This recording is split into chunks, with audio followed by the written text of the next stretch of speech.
शरीर तिम्रो स्वस्थ होस्, दुःख पीडा ध्वस्त होस्, परिवारसँग भेटघाट होस्, गाडी बङ्गला होस् नहोस्।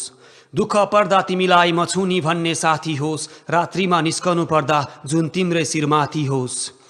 नमस्कार सबैजनालाई। वैवाहिक जीवनको हार्दिक मङ्गलमय शुभकामना दाई अनि भाउजूलाई।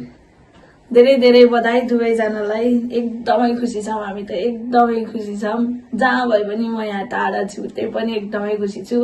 धेरै धेरै बधाई। हाम्रो घरको लक्ष्मी भित्रिँदैछ। भाउजू के गर्नु, सबै अब घर हजुरको जिम्मामा होइन। म त टाढा भइसकेँ, म त आइसकेँ।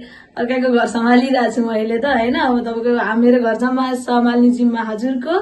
अब भिडियो चाहिँ किन बनाहाला जस्तो लागिरह होला। भिडियो बनाएर चाहिँ अब दाइको त्यत्रो पैसा तिरेर भिडियो बनाइरहेछ। अब हामी त आउनु पर्यो नि त। छोरी ज्वाइँ नआउने, तेरो बहिनी ज्वाइँ नआउने त कुरा हुँदैन। त्यही भएर पुनम भाउजू रुने होइन, रुने बेला रुने रोयो भने छोडेर जाने है सबैजना। त्यही पुनमलाई त्यही छोडेर सबैजना जाने हो।